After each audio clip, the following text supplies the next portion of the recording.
Vamos a ver a continuación el centro de masa y centroide en sistemas continuos. Para eso debemos de ver primero un importante concepto que es el de densidad. Dependiendo del modelo, vamos a ver una densidad que puede ser lineal, superficial o volumétrica. Voy a poner así, densidad.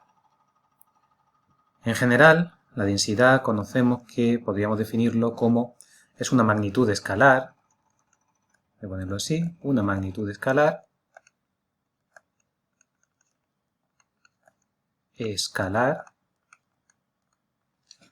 que indica qué cantidad de masa hay en el espacio ocupado por el sistema material, que indica qué cantidad de masa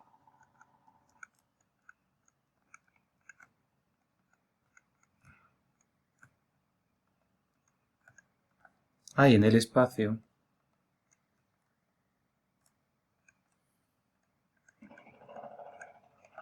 ocupado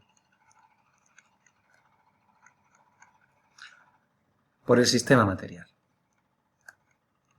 Entonces, dependiendo de qué modelo de sistema material adoptemos, tendremos un tipo de densidad u otra. Por un lado, tendremos lo que se denomina densidad lineal, válida o de aplicación a modelos en los cuales idealizamos nuestro sistema continuo como una línea con masa. Ahora veremos algunos ejemplos físicos, pero básicamente esta densidad lineal la vamos a notar con lambda. Lambda va a ser el límite cuando un cierto incremento de L tiende a 0 de incremento de M entre incremento de L.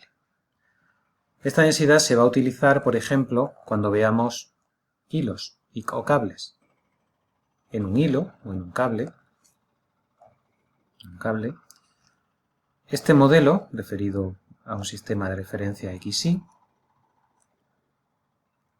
en una línea condensamos una información que implica un diámetro, vamos a ponerlo así.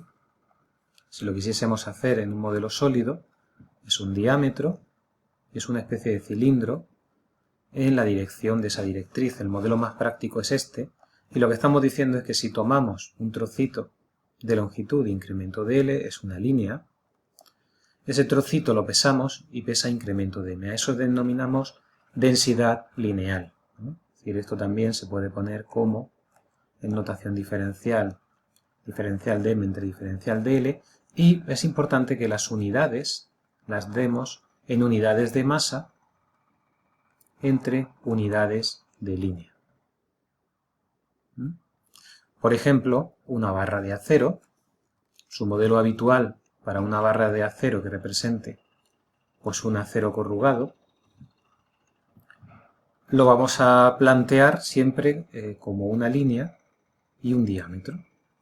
Por ejemplo, si nosotros tenemos una barra, voy a poner aquí un ejemplo, una barra de phi 20 milímetros de diámetro, que es una manera habitual de dar una sección de una barra corrugada, ¿de acuerdo? Y nos dan un dato que es la densidad volumétrica del acero, lo que ocupa la masa de acero en la unidad de volumen, como puede ser 785 toneladas metro cúbico o 7850 kilogramos metro cúbico, ¿vale? El parámetro lambda, que es la densidad lineal, si nosotros tomamos este modelo, en un trocito incremento de L, el peso de ese trocito incremento de L es el área de esta sección transversal, que será el área de un círculo, por lo que mide incremento de L. Por tanto, lambda va a ser la densidad volumétrica por el área de esta sección transversal. Pensadlo, si tenéis alguna duda lo vemos, pero tenemos que multiplicar este área transversal por la densidad volumétrica, ya que lambda por el incremento de L me tiene que salir lo que esto pesa, ¿vale? Eso en nuestro caso pues será el área de una sección circular es pi por el diámetro al cuadrado entre 4, ¿vale? Y nos sale que el lambda será 7850 kilogramos metro cúbico por el número pi, ponerlo así entre paréntesis, 3, 14, 16 por el diámetro al cuadrado, que es 2, en nuestro caso, esta fórmula viene dada ya para el diámetro que viene dado en milímetros, ¿vale? Pues tendríamos que pasarlo a metros, ¿vale? Yo lo voy a poner así, son 2 menos 2 al cuadrado, que son 2 centímetros, entre 4, y esto sale 2,46 kilogramos metro. En segundo lugar, vamos a ver lo que se define como densidad superficial. La densidad superficial hace referencia a la masa que hay contenida en un modelo matemático que se llama una superficie. Esa superficie, o sea, realmente lo único que existe en la realidad son volúmenes. Nosotros los modelos superficiales los empleamos, pues por ejemplo, para el tablero de un puente podemos emplear, voy a ponerlo así, para el tablero de un puente podemos emplear un modelo que se denomina una placa. Una placa. Entonces es un plano porque la tercera dimensión, que es el espesor, es muy pequeñita en comparación con las dimensiones del espacio, ¿vale? Esos modelos, además, a nivel de modelos tensodeformacionales, se puede utilizar este modelo, la placa, la laja, o incluso, si está formando parte de estructuras, digamos, espaciales, estos modelos, perdón, son modelos llenos. Cuando dibujo esto, es una superficie así, y cuando dibujo esto, es una superficie llena, ¿vale? Pero son modelos bidimensionales. Aunque nosotros lo dibujemos en 3D, una de las dimensiones, que es el espesor, no se tiene en cuenta. Esto normalmente referido a un triedro, ¿vale? Son modelos de placa laja o esto que se denomina shell o lámina. Son modelos en los cuales necesitamos una cantidad que es la densidad superficial, que la vamos a anotar como alfa, ¿de acuerdo? Alfa será el límite cuando el incremento de superficie tiende a 0 de un incremento de masa entre un incremento de superficie. Nosotros recortamos un trocito y ese trocito de ahí es incremento de ese y tiene que tener un peso asociado, ¿de acuerdo? A partir de la densidad volumétrica, que notaremos como ρ, que es el número fácil de obtener para un material, la densidad volumétrica. Típicamente alfa lo vamos a calcular como el producto de ρ por el espesor h, h es el espesor de este elemento. Ese espesor puede ser variable, podemos tener elementos en los cuales aquí tengamos un espesor de 10 centímetros y luego pasemos a 20 centímetros. Son los que se llaman elementos de canto variable. Por tanto, alfa es una función que puede ir variando, ¿vale? Bien, un ejemplo de este tipo de dato suele venir dado, por ejemplo, en los eurocódigos para evaluar qué acciones debemos de colocar sobre los tableros, puentes, por ejemplo, nos indican unas determinadas acciones que vienen dadas en unidades de ese tipo. Vienen dadas en unidades de fuerza, pero pasar de fuerza a peso, a masa, es tan sencillo como dividir entre g. Así es normal ver que, por ejemplo, la carga que representan los peatones, pues viene dada por 3 kilonewton partido por metro cuadrado. Eso significa que se ha considerado una densidad superficial, ¿vale? Si eso escupe, simplemente una fuerza, son 3.000 newtons, partido por metro cuadrado, que dividido entre 9,8, pues nos sale aproximadamente 300 kilos por metro cuadrado. En códigos de construcción antiguos, las unidades solían venir de esta manera, 300 kilos por metro cuadrado, 500 kilos por metro cuadrado. Lo que nos indica es, si nosotros cortamos un trocito, ¿vale?, de área, pues la masa que hay y ese área estarán en proporción de 300 kilos partido por metro cuadrado. ¿De acuerdo? Es un número que lo vamos a utilizar en algunos modelos en ingeniería. Finalmente, el último caso, lo vamos a poner aquí, pero ya hemos referido a él, que es la densidad volumétrica. La densidad volumétrica no es más que, dado un volumen en el espacio, esta densidad volumétrica la vamos a indicar como ρ. ρ será el límite, cuando el incremento de volumen tiende a 0, de incremento de masa entre incremento de volumen. Típicamente esta densidad volumétrica, así como la densidad superficial se expresa como vemos, las dimensiones de la densidad superficial son dimensiones de masa entre dimensiones de longitud al cuadrado. Aquí las dimensiones serán, las dimensiones de ρ, serán dimensiones de masa entre dimensiones de longitud al cubo. Y normalmente suelen ser inherentes al material con el que se hace. Así, por ejemplo, tenemos distintos ρ, por ejemplo, para el agua. Sabemos que vale 1 tonelada metro cúbico, que en el sistema internacional son 1000 kilos metro cúbico. Para el aire, por ejemplo, es 1 kilogramo metro cúbico. Depende de la presión. Esto normalmente se suele poner así, ρ sub W, ρ sub A. Para el hormigón, otro material importante, pues sabemos que más o menos esta densidad, de manera así flecha, no es que el agua sea, es la densidad, ¿vale? 2500 kilogramos por metro cúbico, esto suele ser ρh, o bien el acero, que es otro material muy empleado, como he indicado antes en el ejemplo, pues aproximadamente 7800 kilogramos metro cúbico, suele ser ρ sub S de steel, ¿vale?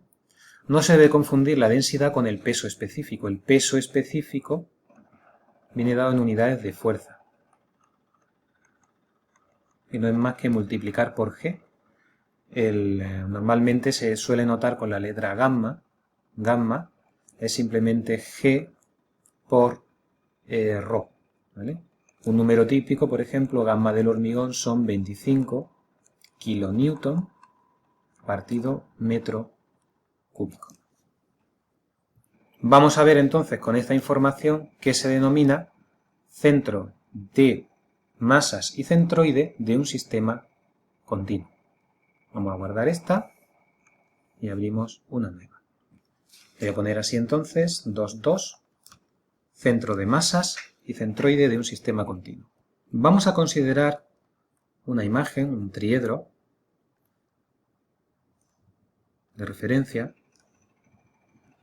en el cual pues voy a poner aquí O, estos serán los vectores unitarios I, J, K, y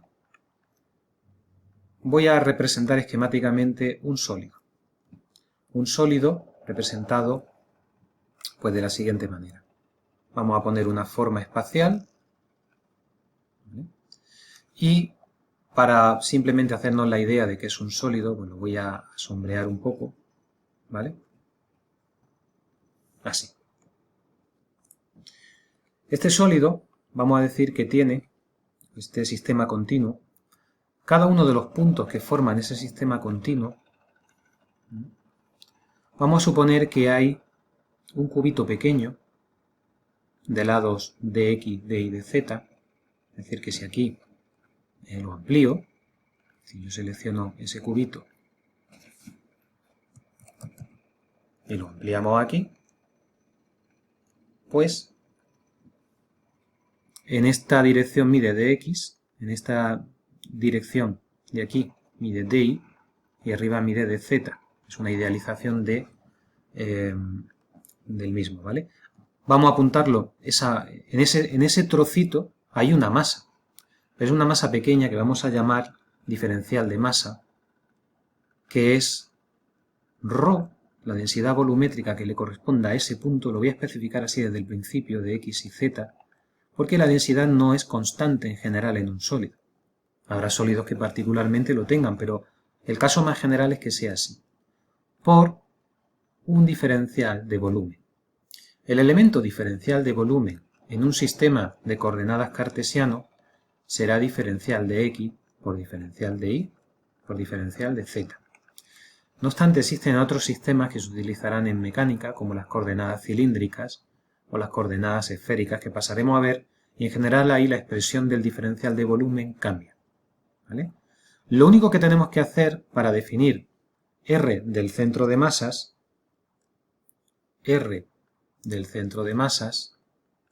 es hacer la suma de, en el numerador, este vector que apunta al origen y se dirige hacia ese punto que tiene masa,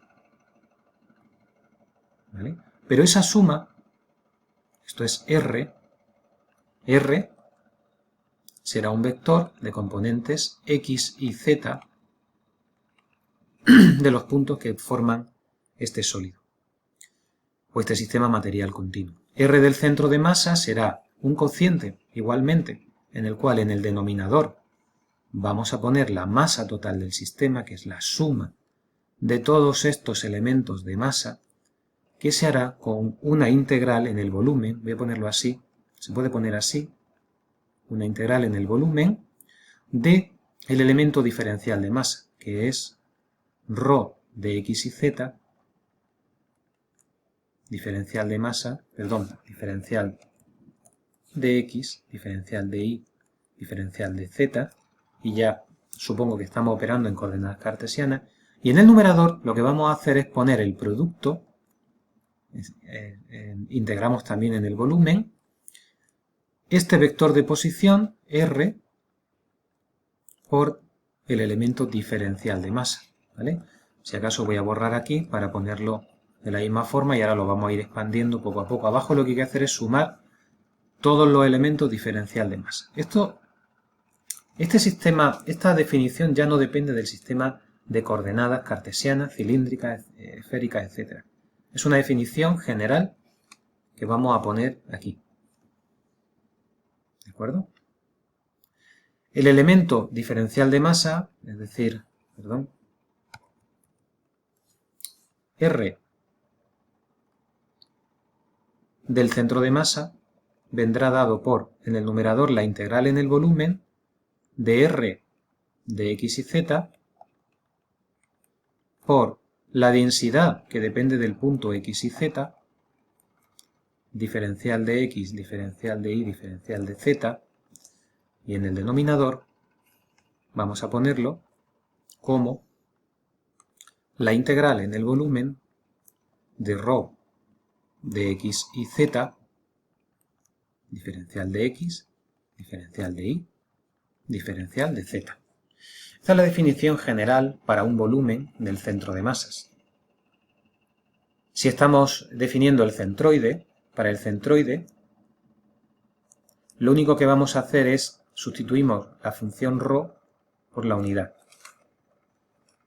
Y escribiríamos en coordenadas cartesianas, escribiríamos lo siguiente: la posición del centroide será la integral en el volumen de R de x y z por dx de y de z entre la integral en el volumen de dx de y de z. Esto es la integral en el volumen del vector x, y, z, porque es R de x, de y, de z, entre, voy a ponerlo así, la integral en el volumen de dx, de y, de z, que es el elemento diferencial de volumen, es simplemente el volumen que ocupa ese sólido en el espacio. medido en unidades de volumen, típicamente metro cúbico. Bueno, pues estas definiciones van a tener también un equivalente a modelos superficiales y lineales. Así, vamos a ver a continuación esos dos modelos que nos faltarían para una línea o para una superficie. He olvidado indicar que si la densidad fuese constante, arriba y abajo, si la densidad fuese constante arriba y abajo, ¿qué ocurriría? Que ρ sale fuera aquí, ρ sale fuera aquí, y el centro de masas coincidiría con el centroide, ¿vale? R del centro de masas es igual a R del centroide, pero únicamente cuando la densidad es una constante, no que sea una función constante, sino una constante, un número, ¿vale? Típicamente, esa posición del centro de masa vendrá dado aquí por centro de masas o centro de gravedad, que también se suele ver.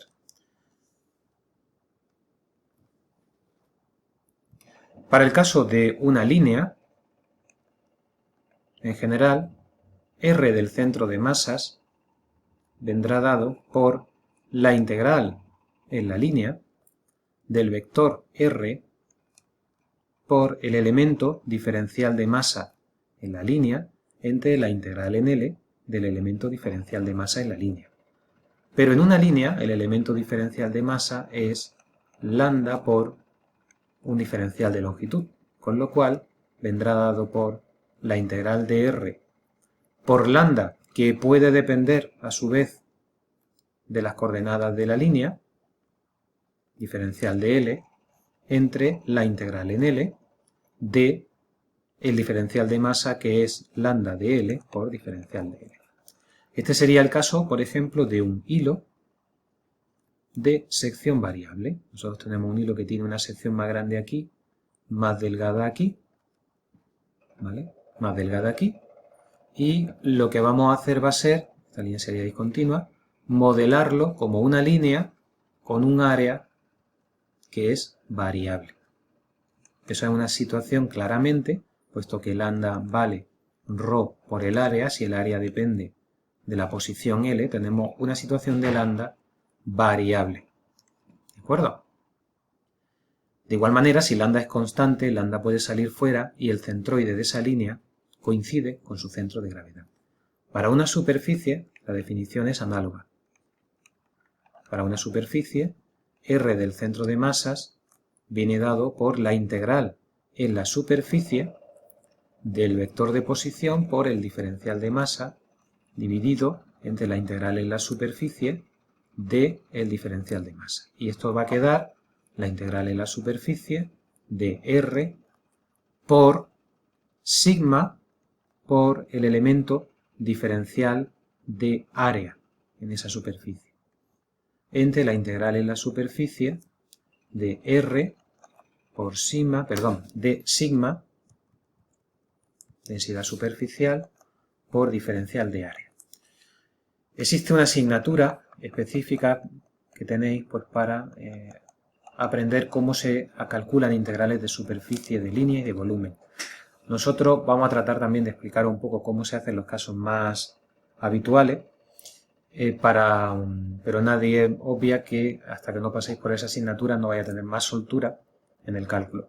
Es aconsejable que todos los casos que nosotros vamos a ver, pues lo interioricéis, lo entendáis bien y si tenéis dudas, pues que preguntéis.